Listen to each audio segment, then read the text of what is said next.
Tudo bom, pessoal? Meu nome é Deilson, esse é o Vivendo de SaaS, um canal em português para quem quer aprender sobre gestão de empresa de software como serviço.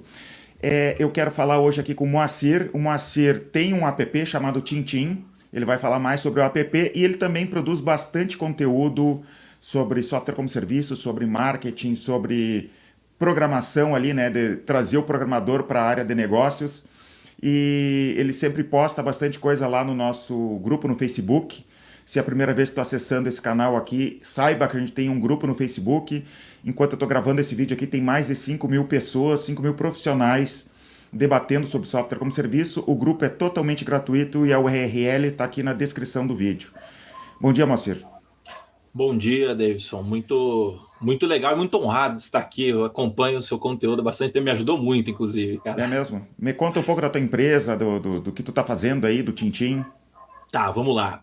O que é o Tintim, né? O Tintim é um software que rastreia campanhas de WhatsApp. De forma bem resumida, é isso, né? Aí, Aham. dependendo do público-alvo, a gente adapta esse pitch, né?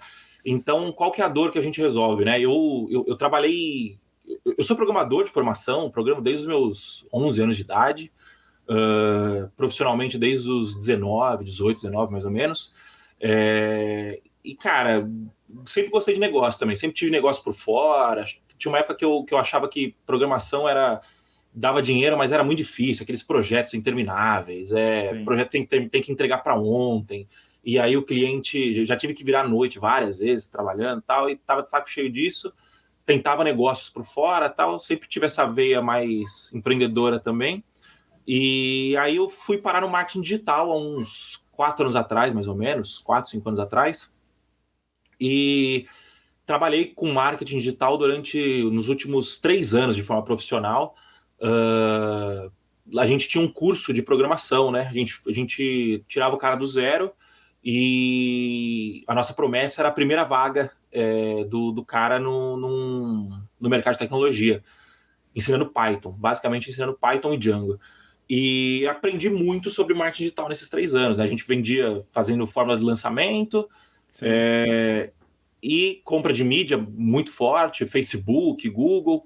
E, cara, uma das maiores dores que a gente tinha lá era conseguir medir todo o funil, né? Então, desde quanto que eu investi de mídia, desde quantas visualizações teve o anúncio, até de onde esse cara veio, de onde o lead que comprou veio, né? Juntar todas as pontas era bem complicado, não tinha ferramenta para fazer. Assim, tinha várias ferramentas que resolviam parte do problema para juntar tudo a minha habilidade de programador, você entendeu? Então eu falo assim, bom, eu sou programador, eu consigo resolver isso, um monte de script por baixo, Aham. um monte de fórmula de Excel. Tinha ferramenta que eu contratava a ferramenta só para a ferramenta coletar o dado, aí eu fazia scrapping dentro da ferramenta para trazer o dado para a planilha. Enfim, conseguia resolver, mas dava um trabalho. Se acontecesse alguma coisa comigo, ninguém entendeu o que estava acontecendo ali. E aí acabei saindo da sociedade da empresa, de curso, e eu falei, cara, essa dor aqui, se eu tenho, muito provavelmente outras pessoas têm, né? E esse software que eu olhava, que eu fazia scrapping dele, eu entrei no Instagram deles uma vez e eu vi que eles tinham, acho que, 4.000 clientes ativos, 3.000 clientes ativos, uma coisa assim. Brasileiro? Brasileiro. Aí eu fiz voltado para o mercado de lançamento específico, bem nicho, né? Bem nichado. Era Sim. marketing digital, lançamento. Eu lembro que eu fiz as contas, era coisa assim de 500 mil de MRR. Aí eu falei, caramba, cara. E eu conhecia os donos, eu sabia Que era que eles não verdade. tinham uma estrutura muito, muito grande assim. Verdade, não, assim, né? Eu imagino eu imagino que seja verdade, mas nesse meio de marketing digital você tem que olhar tudo sempre com Mas o pé não é atrás, impossível, né? né? Não Não é é impossível. impossível. Não, então, essa foi a minha mentalidade. A minha mentalidade foi, cara, faz sentido essa conta. Você entendeu? Até por saber, eu meio que vi o software nascendo, eu participava de uns grupos que a galera tava lá também. Aí eu falei, cara, eu vou começar a olhar para isso. E comecei a visualizar, comecei a estudar o mercado, fiz algumas POCs ali no meio, até escrevi sobre isso recentemente, como foi esse processo. Acabou que não fazia muito sentido. A dor que eu tentava resolver, a minha ideia era fazer uma central de informações, né? Então, eu coletava informação do e-mail marketing, coletava informação do formulário de pesquisa, coletava informação do WhatsApp, juntar tudo isso e dar insight para o cara poder converter melhor o lead dele, né? E não fazia muito sentido. Mas eu fui conversando com o pessoal, participando de grupo de empreendedor e tal, até que um dia que alguém olhou para mim e falou assim, cara, se você conseguir rastrear a venda do WhatsApp, você vai resolver o problema de muita gente. Aí Mas eu não entendi. Antes não era do WhatsApp, era de tudo. E daí tu quis focar mais. Antes era para infoproduto, basicamente, né? Assim, na verdade, eu não tinha muito bem uma persona definida. Eu comecei a testar no infoproduto.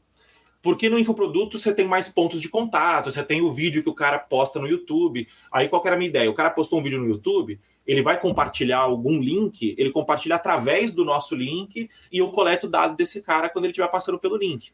Essa era mais ou menos a mentalidade. E infoproduto, olhei bastante para e-commerce também, mas eu vi que o pessoal não tinha muito a dor, né? Tipo, ou não soube vender direito, enfim, não fez muito sentido ali na época os testes que eu fiz. Quando eu conversei com esse cara, ele falou, cara, no WhatsApp é uma dor muito latente, porque eu ainda assim, eu conseguia alimentar o pixel do Facebook, por exemplo, com informação, sabendo se esse lead era mais qualificado, menos qualificado, eu coletava bastante dado, então esses arranjos que eu fazia, eu sabia que outras pessoas também faziam, né? Outros players grandes faziam. Então dava para fazer. Então o pessoal estava resolvendo. E o pequeno não tinha tanto essa dor ainda. O pequeno acho que tinha muito mais problema de copy, de acertar promessa, de montar a estrutura de fato. E só que aí pro WhatsApp, o cara não tinha a mínima ideia do que estava acontecendo. Você subiu uma campanha lá de conversa iniciada, né? Uma campanha para conversa. Então você conecta o WhatsApp lá no Facebook e aí do Facebook vai direto pro WhatsApp, né? Sem passar por uma landing page, nada disso. E a métrica que o cara tinha era conversa iniciada. Ele não sabia se aquela conversa tinha virado venda, ele não sabia o quanto que aquela conversa tinha avançado no funil, ele não sabia de qual criativo estava vindo aquela conversa, de qual público estava vindo aquela conversa. A mesma dor para o Google. E como é que tu está fazendo isso? Eu não quero atrapalhar, mas... não. Porque eu pensei que só vinha... Eu imaginei teu software, pelo que tu descreveu, mais um jeito de distribuição de links. Daí eu ia distribuir um link que ia para o WhatsApp, ele ia gravar um cookie, alguma informação em algum lugar, e eu ia saber no futuro o que veio daquele link. Tem mais que isso, então? Tem mais que isso. Mas assim, o grosso é isso. É a gente conseguir rastrear através do link, né? Então a gente faz isso. O cara, quando ele vai divulgar o número de WhatsApp dele, ele divulga através do nosso link, e aí no processo a gente consegue capturar as informações. Só que aí qual que foi a parada, né? Eu olhei e falei, bom, esse cara falou da dor, ele falou para mim que é uma dor que dói bastante. Eu conversei com mais umas 2, 3 pessoas ali naquele evento que eu tava e o pessoal falou que fazia sentido. Aí eu falei, bom, beleza, tem uma hipótese aqui, né? Vou começar a testar mais essa hipótese. E aí teve o Fire Festival da Hotmart na sequência. E aí eu viajei para lá, sou de São Paulo, né? O festival é em BH. E chegou lá, eu falei, bom, montei um pitch na minha cabeça. Falei, olha, eu tô pensando em montar uma ferramenta que vai rastrear as conversas de WhatsApp, vai te dar informações muito mais detalhadas do que o Facebook, como saber a origem do criativo, o público, a campanha. Faz sentido para você? E assim, eu falei com 15 pessoas, 20 pessoas, e as 15, 20 pessoas olharam e falaram assim, cara, se você fizer isso, eu compro na hora. Uhum. Eu falei, bom, tem uma dor aqui, né? Aí eu fiz o MVP. E fiz o MVP. Quando eu comecei a divulgar, eu vi que a empolgação era muito maior do que a galera usar de fato, né? Isso é normal, né? Da vida. Sim, tipo, sei lá, umas 40 pessoas, quero testar. Tipo, 2 testaram de fato, olharam e falaram assim, não, vou te ajudar aí e tal. Mas aí consegui validar. E aí consegui validar, validei a mecânica, né? A tecnologia ali, estava funcionando de fato. E aí isso foi, sei lá, acho que os nossos primeiros testes foram em setembro, o nosso primeiro cliente pagante foi em novembro. Aí em novembro e dezembro eu tirei um pouco o pé do acelerador porque meu filho nasceu, e aí a loucura de ter um recém-nascido em casa, né? Sim. Aí em janeiro a gente começou a acelerar a venda de fato, né? Espera só um pouquinho que... voltou. Desligou aqui o meu... apagou. Uhum. E aí em janeiro a gente começou a acelerar a venda de fato. E aí então, estamos há 6 meses, mais ou menos, 7 meses, vai, vendendo de forma ativa, né? Montando a máquina de venda de fato. Tá. E como é que tá fazendo captação de leads? É tudo propaganda paga? Como é que tem feito? Cara, a gente tá focando basicamente em propaganda paga, né? Qual que é o nosso... Quais são as nossas limitações, né? Dinheiro, basicamente dinheiro. A gente é bootstrap, não somos 100% bootstrapping, né? No meio do caminho acabou aparecendo um investidor que ele está não só contribuindo com dinheiro, mas contribuindo também com... Ele é do mercado de Aham. marketing digital há muitos anos, tal. Mas assim, é um investidor anjo, então é praticamente bootstrapping, né? Não é o caminho VC, né? Que você vai levantar uma rodada com bastante grana, tal. É um negócio muito mais... É um sócio praticamente. É um sócio, exatamente, é um sócio. Então, a gente tem o time muito enxuto. A gente tem o Quantas time muito pessoas? enxuto. A gente está com uns 3, 4, 5, 6 pessoas. Seis Aham. pessoas. 3 no time de programação, um head comercial, um head de operações e eu tocando todo mundo e fazendo marketing também. Marketing ajudando bastante na parte de vendas. Então, assim, é muito pouca gente. E, cara, eu estava acostumado a vender infoproduto, né? Infoproduto, a conversão ela é feita inteira de forma automática. Vídeo de vendas, você vai ter anúncio para fazer remarketing. O máximo que vai acontecer é você botar um time de recuperação de vendas depois, quando você faz um lançamento, né? Sim. E o infoproduto tem uma outra característica que ele... O gerar valor do infoproduto ele é muito mais intangível do que o do software. O software ou ele funciona ou ele não funciona. O infoproduto você depende muito do aluno assistir, aplicar, E do sonho dele, né? E o do software é resolver sonho. uma dor mesmo. Exato, o infoproduto você vende sonho. No software você vende a resolução de uma dor tangível, né? De uma dor real, não sei se real é a palavra, né? Mas é uma dor bastante tangível. E, cara, para você conseguir fazer um negócio automático em SaaS, é muito mais difícil. É 1 milhão de vezes mais difícil. E aí, o que a gente fez? Isso é bom tu falar porque muita gente que segue aqui, eu de repente já percebeu isso lá no grupo do Facebook. O sonho do programador é fazer um software que você vende sozinho, né? Coloca Sim, aí. Não é sim, impossível, mas é difícil. No Brasil é diferente as coisas, né? O brasileiro gosta sim, do carinho, da conversa, do saber que tem alguém por trás trabalhando sim. naquilo. Ontem o meu comercial me chamou e falou: Cara, tem um cliente aqui com com umas dúvidas muito técnicas, consegue me ajudar? Aí eu entrei na call para ajudar. O cara, ele ficou 1 hora tirando dúvida técnica e assim, chegou um momento que ele queria saber como que funcionava, qual que era como que estava funcionando ali embaixo do capô.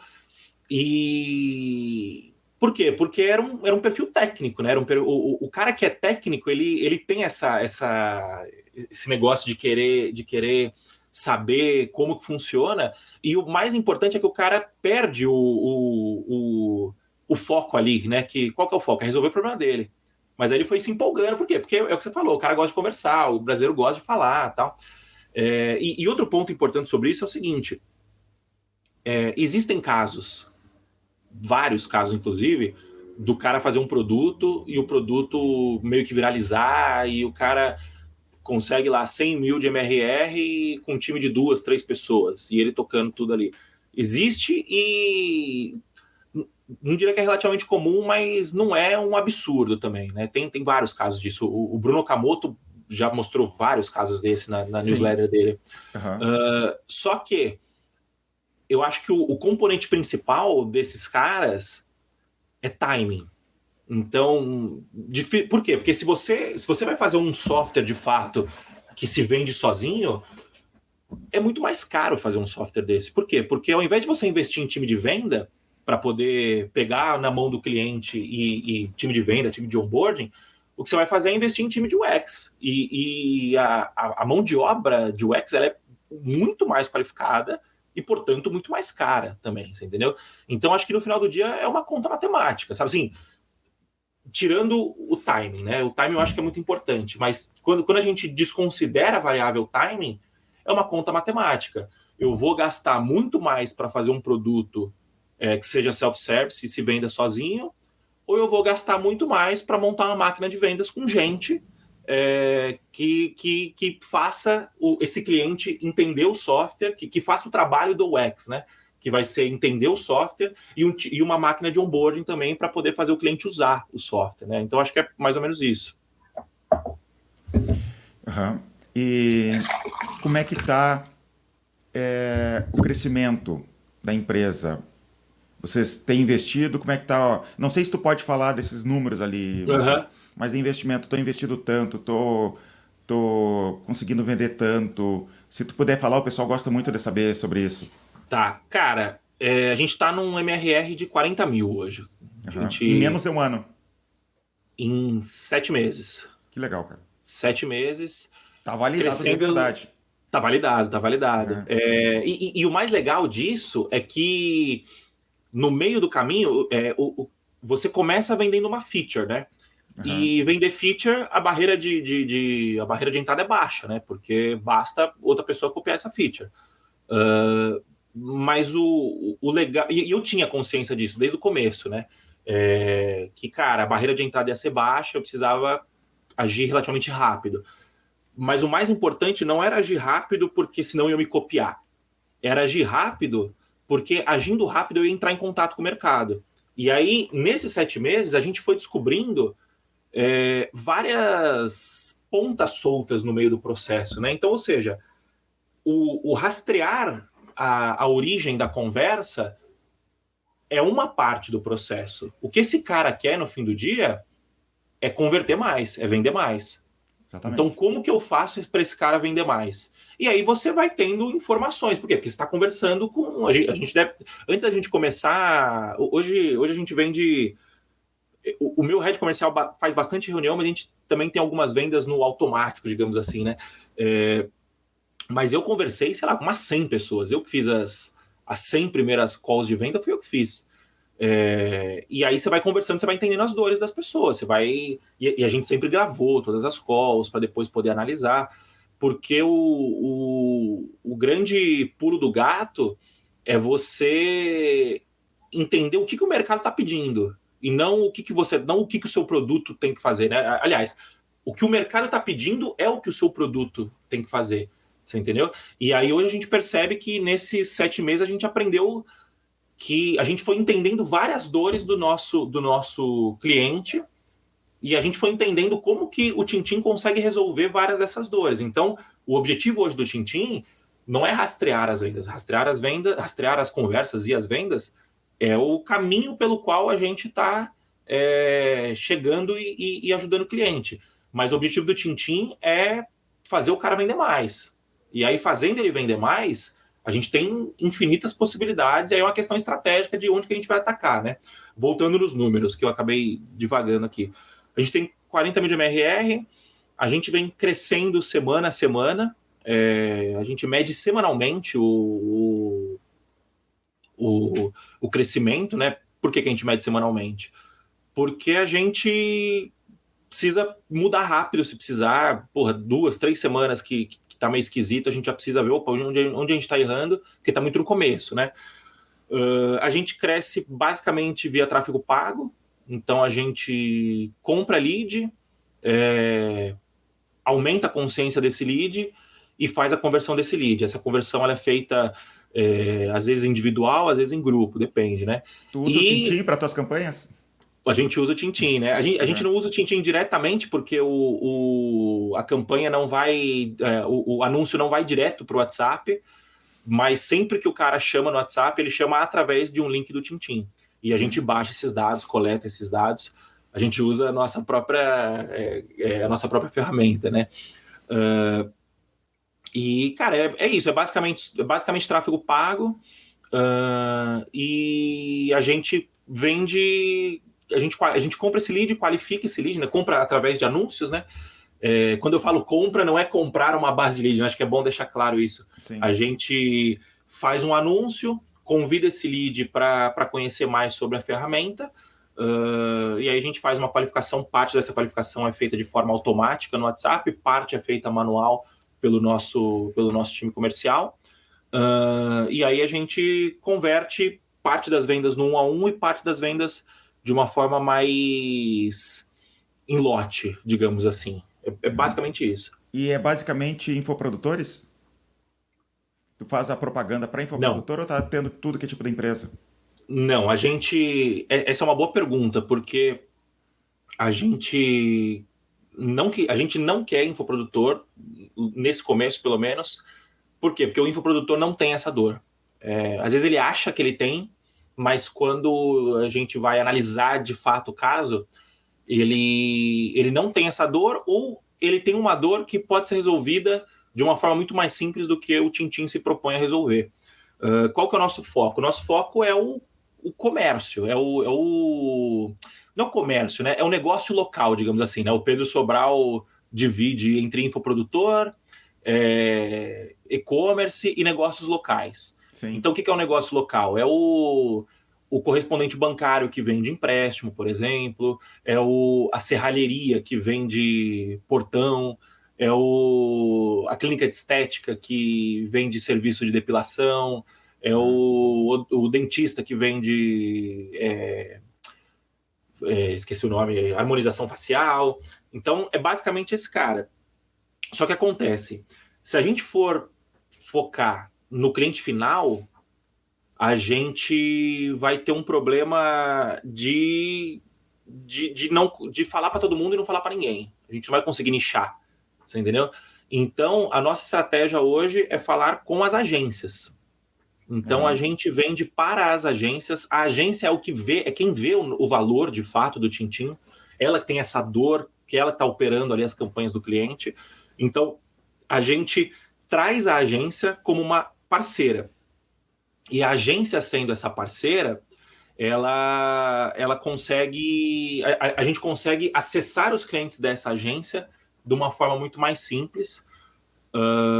E então a nossa comunicação é toda para a agência. A nossa comunicação e nosso esforço comercial é para a agência. Então a propaganda paga tá para pegar a agência e não Uhum. o dentista, o serralheiro. Exato. E Legal. aí, através da agência, a gente faz um programa de parceiro com eles, em que a gente remunera eles, conforme eles forem vendendo o Tintim para a gente, né? E a gente também entrega o Tintim para eles operarem numa visão mais agência mesmo, né? Então ele vai ter acesso a todos os clientes dele ali dentro, ele vai ter acesso a funcionalidades que para a agência faz sentido, mas para o cliente final não faz tanto sentido. Então o nosso ponto de contato é a agência. É basicamente um canal de partnership, né? E como é que tem sido isso? Porque eu já tentei muito em trabalhar com indicação. Nunca tive um Uhum. sucesso de verdade. Eu trabalho hoje com a revenda do nosso software, mas indicação eu sempre tive o problema daquelas pessoas, elas conversam muito, pedem muita coisa, prometem muito, mas indicam muito pouco em comparação ao trabalho que a gente tem. Tu não sente isso também no teu público? Cara, eu acho que. Eu lembro que uma vez eu ouvi você falando que você foi para revenda, porque na revenda você fazia o cara pagar antes dele, Isso. dele, dele poder revender o software. A nossa estratégia é mais ou menos parecida, porque a agência precisa pagar para poder ser uma parceira nossa. Então, Isso pelo filtra. fato, isso filtra, primeiro ponto. A gente chegou a fazer alguns afiliados, fez alguns cupons para poder medir esses afiliados, fez página específica para afiliado. É o que você falou. O que o afiliado vai querer fazer no fim do dia? Ele vai querer só divulgar o produto. Ele não vai querer vender o produto, de fato. Então, a gente, com esse programa de parceiros, eu acho que o grande ponto que faz esse canal tá surtindo efeito é que, primeiro, a gente está resolvendo uma dor da agência.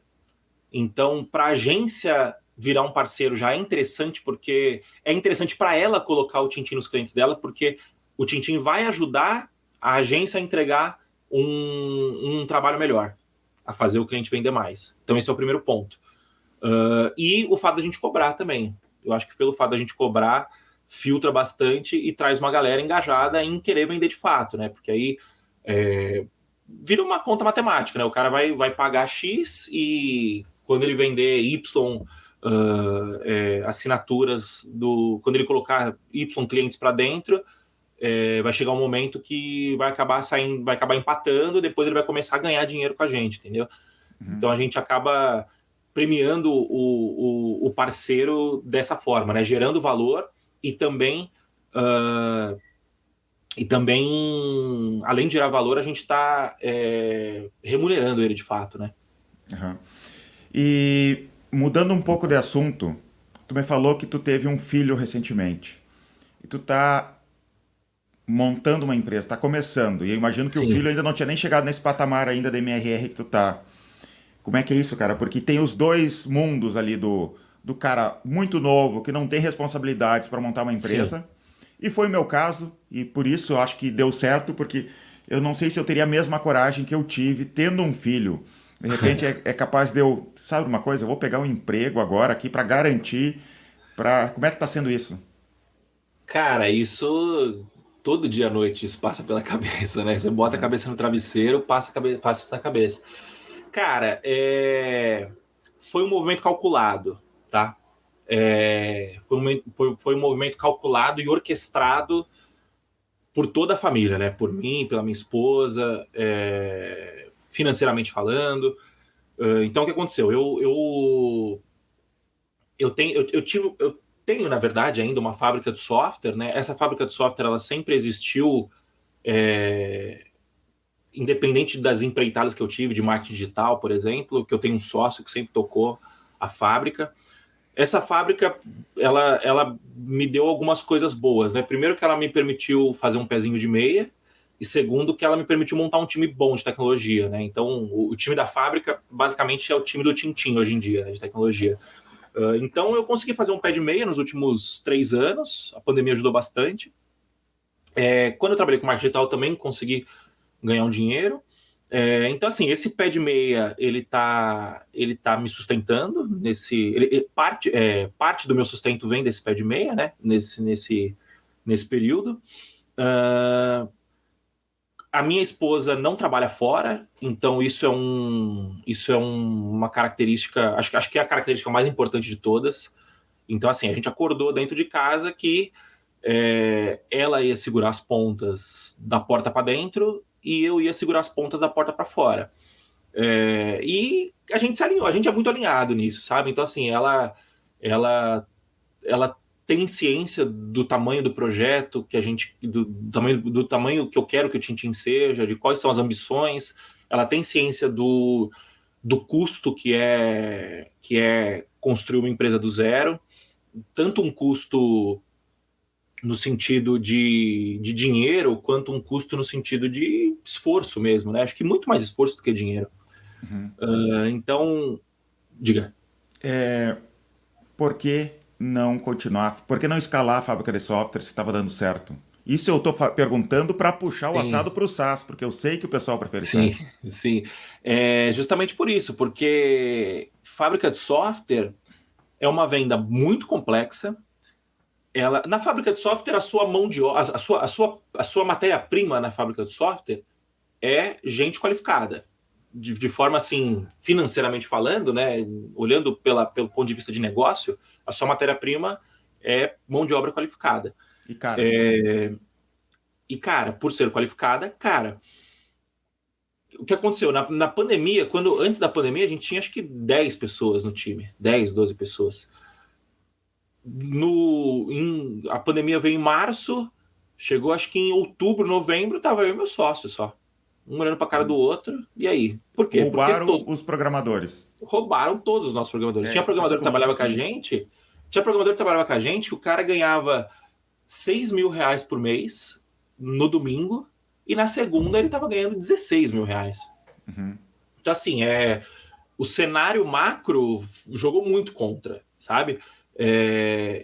E uma dor que eu sempre tive era justamente esse lance de prestar serviço, sabe? Porque é uma faca de dois gumes, que quando você presta serviço, você tem uma habilidade de fazer caixa muito rápido, só que o serviço está diretamente atrelado à sua capacidade de trabalhar, à sua capacidade de sentar a bunda na cadeira e entregar suas horas para o seu cliente, né? Seja através dos seus programadores, né? Mas assim, era muito difícil. Você vai ter que ter um gerente. Quem fazia esse papel de gerência era eu. Um gerente vai ter que entender a demanda, que vai conseguir fazer esse meio de campo.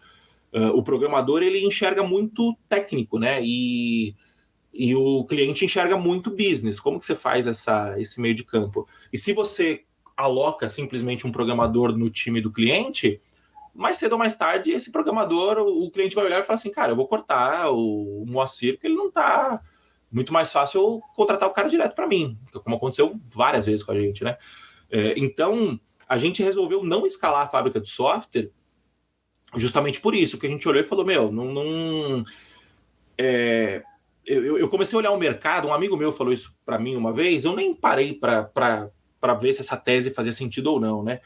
Mas empiricamente fazia sentido, que ele falou, cara, você pode ver que consultoria ou é boutique, é um time bem pequenininho, trabalhando para alguns clientes muito específicos, ou é um colosso de tamanho, de 1.000, 2.000, 3.000 pessoas. É difícil achar uma boutique que venda desenvolvimento de software, né? Você tem fábrica de software que vende produto, aí é outra coisa. Uhum. Agora, fábrica de software que vende desenvolvimento de software, é difícil achar uma fábrica média. São poucas. Por quê? Porque é difícil equilibrar essa conta no meio do caminho. Você precisa... o que acontece muito é que o pessoal começa a criar o pessoal dentro de casa, treinar o pessoal dentro de casa, né? Pega um cara lá na faculdade, um estagiário, e treina ele, molda ele do jeito que você quer, só que já consciente que esse cara vai sair dali uns 3, 4 anos, entendeu? Às vezes menos. Às vezes menos, exatamente. Cara, consultoria é difícil. Os projetos... Consultoria só vem projeto pepino, não vai vir projeto gostosinho de trabalhar, sabe? Então, aí eu olhei e falei, cara, eu não a minha entrada no marketing digital 3 anos antes já era com a intenção de poder transformar a fábrica de software em alguma outra coisa, né?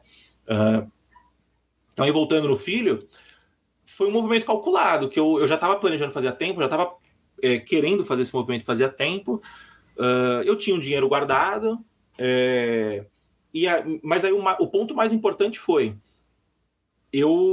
quando eu fui procurar o que fazer, eu tinha consciência que isso daí precisava dar dinheiro no D0, entendeu? Então, por quê? Porque o mercado financeiro está numa recessão, não ia ter dinheiro de venture capital, até tem, né? Mas não era o caminho que eu queria seguir, pelo menos até hoje não é o caminho que eu quero seguir, né? Pode ser que isso mude mais para frente. E também, se eu pegasse dinheiro muito no começo, eu ia ter que me diluir muito, sabe? Me diluir muito, eu ia ter chefe. Ao invés de ter chefe na fábrica de software, eu ia ter chefe sócio, né? Que era pior. Então, assim, a conta que eu fiz ali não fazia muito sentido. Então, eu falei, a gente tem que vender desde o D0. E aí, até por isso, esse drive forte de vender, de crescer semana a semana. Por quê? Porque a ideia é justamente se autossustentar. Então, hoje, a gente ainda opera no vermelho, mas a gente vem diminuindo cada vez mais essa distância do break-even, né? De poder empatar as contas. E, cara, a empresa me paga salário, o Tintim já me paga salário. Não é o salário se eu tivesse, porra, eu olho pro lado, tem amigo meu ganhando 50 mil reais trabalhando pra gringa. Sim. Dói o coração. Você olha e você fala assim, cara, eu podia estar trabalhando 8 horinhas por dia, ganhando 50 mil por mês. É o dilema de todo programador hoje em dia. É o Programador dilema de todo sênior. programador, exato. Mas eu sei que eu não estaria feliz fazendo isso, porque programar, eu ainda gosto muito de programar, mas eu venho gostando cada vez mais de construir negócios, né? E não só software, né? Construir um negócio, no caso, né? Então, o salário que eu ganho hoje é muito abaixo do que eu poderia ganhar fora aí no mercado, mas eu estou fazendo o que eu gosto, que eu acho que isso é um ponto muito importante, e eu estou conseguindo equilibrar as contas por enquanto, você entendeu? E assim, eu tenho os meus números, né? Cara, putz, passou um ano e meio, tô vendo que não tá andando, beleza, boto o rabo no meio das pernas e vamos fazer outra coisa, sabe? Também não sou muito apegado com, nossa, eu preciso. Eu sou muito pragmático hoje em dia. Eu tenho um filho para criar, esse filho daqui a pouco ele vai precisar entrar numa escola, ele vai aumentar o custo dele cada vez mais. Se não der certo, eu vou seguir esse caminho para trabalhar para ganhar 50 mil por mês, entendeu? É uma vantagem do programador é que tu sempre tem uma alternativa, né? Então, as possibilidades que um desenvolvedor tem são muito grandes, né? Então, tu pode arriscar porque tu sabe que tu vai conseguir um emprego. Pode não conseguir, de repente, um emprego de 50 mil, porque Sim, tu não é sênior ainda. Mas tu consegue um emprego de 6 a 10 mil, tu consegue. sim, você Sendo não vai passar programador. fome. Não vai passar fome. Uma vez alguém me falou que programação é a profissão que mais tem mudança de classe social. Nada É. traz gente para uma outra classe social do que programação. Né? Isso é muito legal. Eu consigo puxar vários casos de cabeça, assim, vários de pessoas que eu conheço que o cara Eu sou um morava no. exemplo. Eu era, sabe, assim, ó, de família, não digo pobre passando fome, mas não tinha muita coisa. É o meu caso. A minha mãe, cara, a única coisa que os meus pais me deram financeiramente falando foi um bom colégio. Eu Uhum. estudei num colégio muito bom, mas e financeiramente falando, né? Todo o resto, óbvio. Mas a minha mãe, ela tinha um Fusca 77. E eu morria de vergonha, porque o pai dos meus amigos indo buscar a molecada de Corolla, de BMW, e Sim. a minha mãe indo me buscar de Fusca. O Fusca Uhum. tinha um furo assim no assoalho, que você conseguia ver, Não era você nem o levantar o Fusca bem tapete. cuidadinho. Não, todo fodido. Não, de Você repente era um entendeu? Fusca bem Então, bonitinho. não, era acabado, assim. Uhum. Então, mas assim, mesmo caso, assim, nunca passamos fome, eu tinha o básico muito, muito bem, assim, a gente morava na casa do meu avô tinha uma casa própria e tal, mas era classe média baixa, sabe? Classe média Uhum. baixa, bem baixo. E fui andar de avião a primeira vez, sei lá, com 21, 22 anos a trabalho, sabe? Sim. Então, e eu sou um caso desse, assim, hoje eu, graças a Deus, eu tenho uma vida bastante confortável, porque eu consegui, porque a tecnologia me proporcionou isso. E é legal você falar isso, porque durante muito tempo, isso foi uma puta questão para mim, a questão da grana, né? Porque por vir por ter tido uma infância sem grana, eu sempre tive muito medo de voltar a ser pobre, sabe? Depois você ganha uma graninha, a única coisa que você não quer da vida é passar aperto de novo, sabe?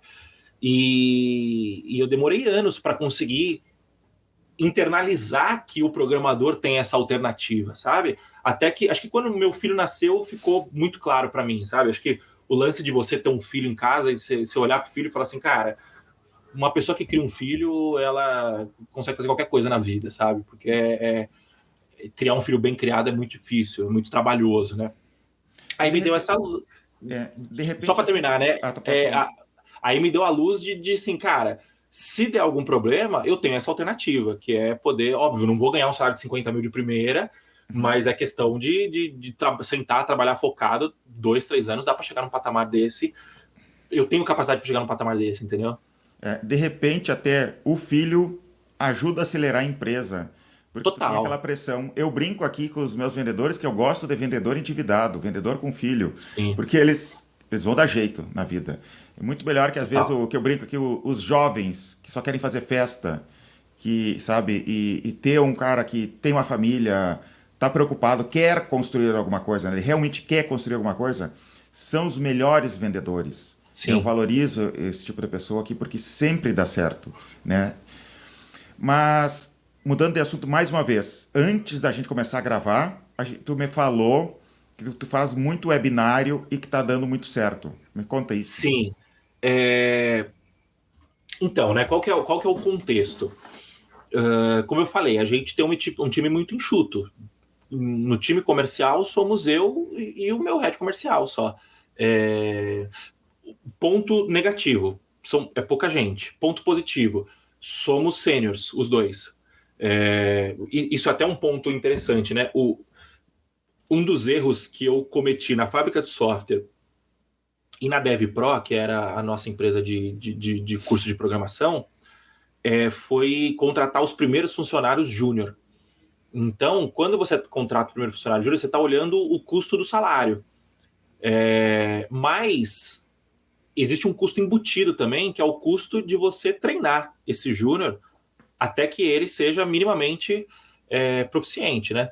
Então, a gente, eu e o meu head comercial, nós somos profissionais mais sêniors, e ambos viemos do mercado de marketing digital, de vender infoproduto, basicamente. O meu sócio vendia, além de infoproduto, ele atendia negócios locais também, mas meio que as técnicas meio que se misturaram bastante ultimamente, né?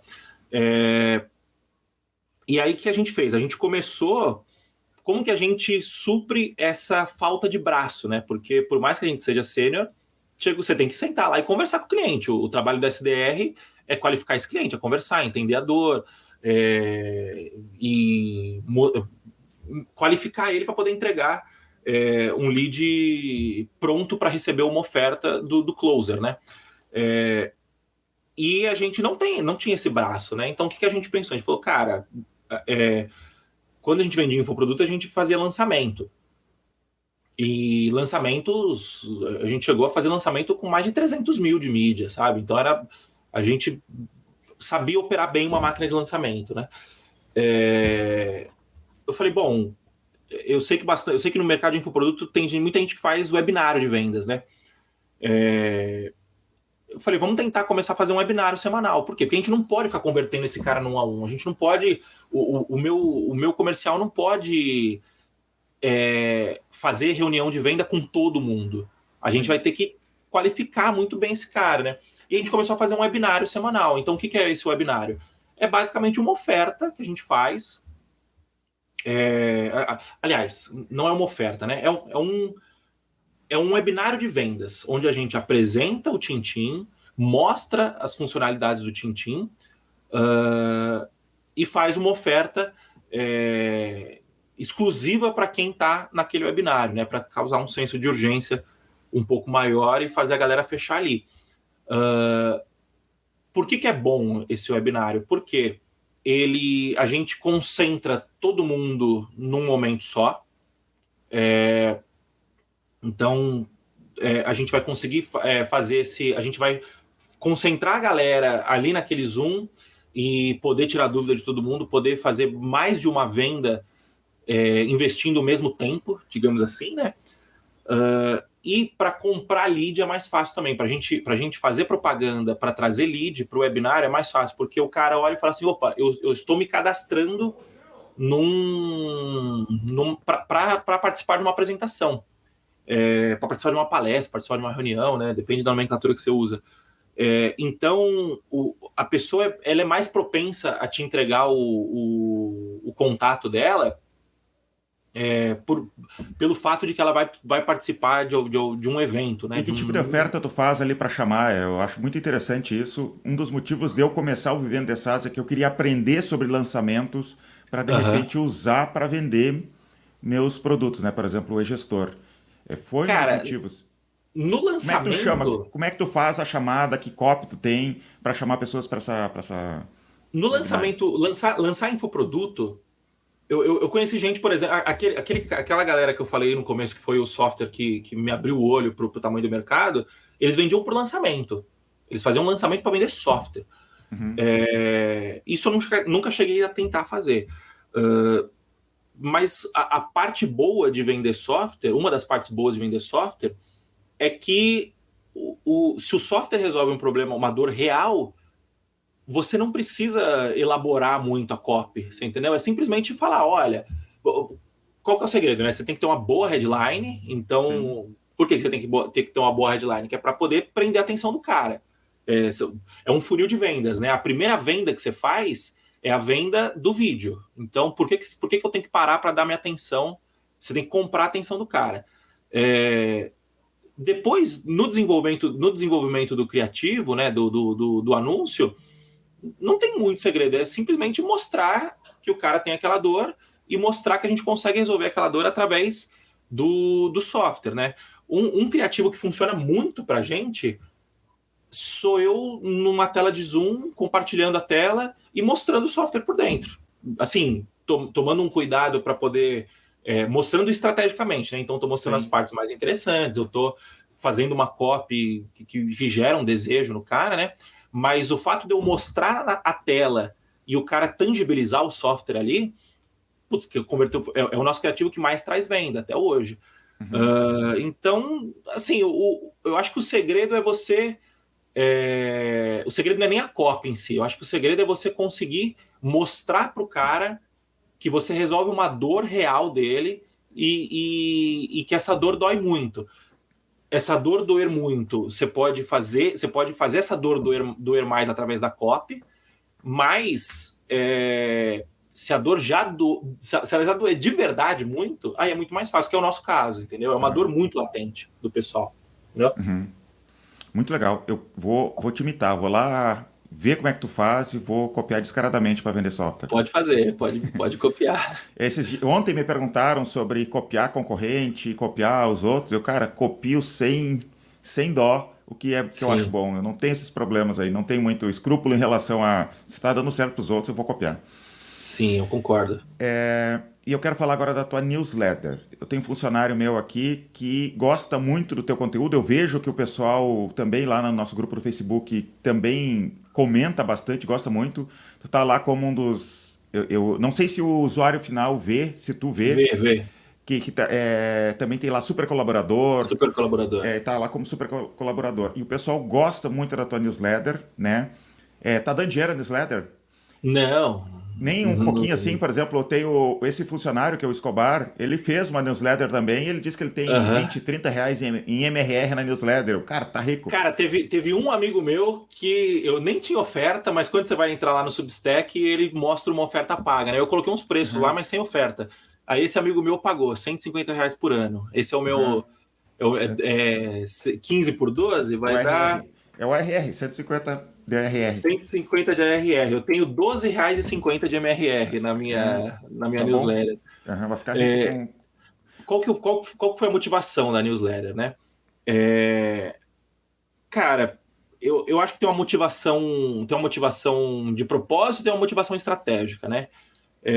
Começando pela estratégica, eu acho que não tem mais como você desenvolver uma carreira.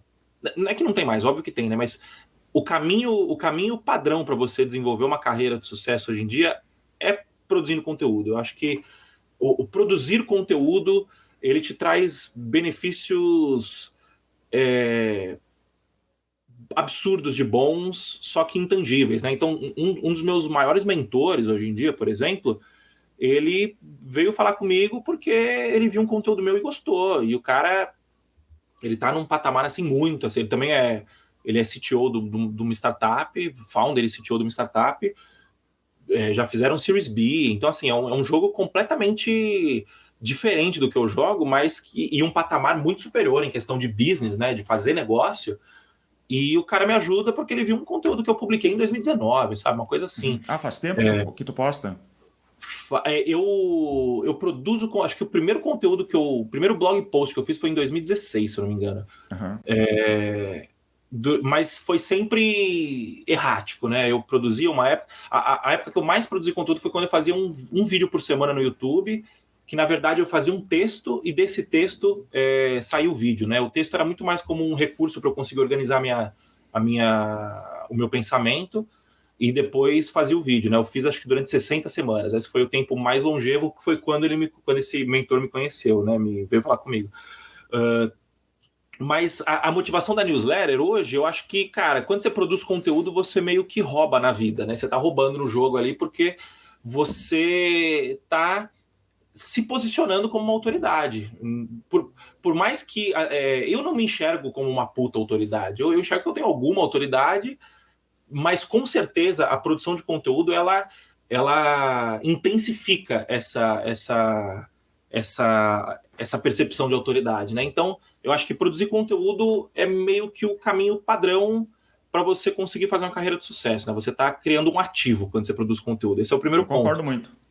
E, cara, propósito. Eu gosto muito. O que aconteceu comigo, né? Eu era um programador padrão até os meus 25, 26 anos. O que é um programador padrão? É um cara que gosta de código, que, cara, eu quero usar React, eu quero usar eu quero usar Go, porque é a linguagem do Google, eu quero usar Erlang, porque tá todo mundo usando. E é o cara que gosta de brincar com tecnologia, né? Eu ainda tenho um pouco desse perfil, mas eu tenho consciência dos malefícios de você ter uma postura dessa, né, hoje em dia. E o que me fez tomar essa consciência foi estudar sobre gente. Eu comecei a estudar primeiro para me conhecer, né? E no meio do caminho você vai estudando sobre psicologia, sobre marketing, sobre vendas, você vai entendendo o ser humano, basicamente. Aí cai em filosofia, espiritualidade. E eu percebi que conforme eu fui desenvolvendo esse meu lado mais humano, eu fui ficando um profissional muito melhor, muito mais completo, sabe? Eu comecei a enxergar outras facetas que eu não enxergava quando eu só me preocupava com tecnologia. Sim. E eu vejo que esse é o grande calcanhar de Aquiles do programador. Quando a gente olha um programador médio, né, o estereótipo do programador, é um cara que só quer tecnologia. Ele só quer saber tecnologia. Acho que todo programador no começo é assim, né? Aquele programador que veio para a programação não só pelo dinheiro, mas também pelo tesão de programar, né? Então eu comecei a perceber que eu comecei a me tornar um profissional muito melhor, um profissional muito mais completo, e isso começou a impactar diretamente na minha carreira, sabe? Eu comecei a ganhar mais dinheiro, eu comecei a participar de projetos melhores, eu comecei a participar de discussões mais elaboradas do que simplesmente o meu PR. Eu fiz meu PR e o programador falou mal do código que eu escrevi, sabe? Tipo assim, hoje em dia eu olho isso e falo, puta, é uma discussão meio infantil, sabe? Eu comecei a amadurecer, de fato, né? E eu vejo que esse é o problema do programador médio de hoje. E aí eu falei, cara, eu vejo que esse é o problema do programador médio de hoje, e eu vejo que tem pouca gente falando sobre isso, de fato, né? Eu acabei, um dos grandes incentivadores que me ajudaram nessa trajetória foi um cara chamado Henrique Bastos. E eu conheci ele lá no finalzinho de 2017, numa Python Brasil.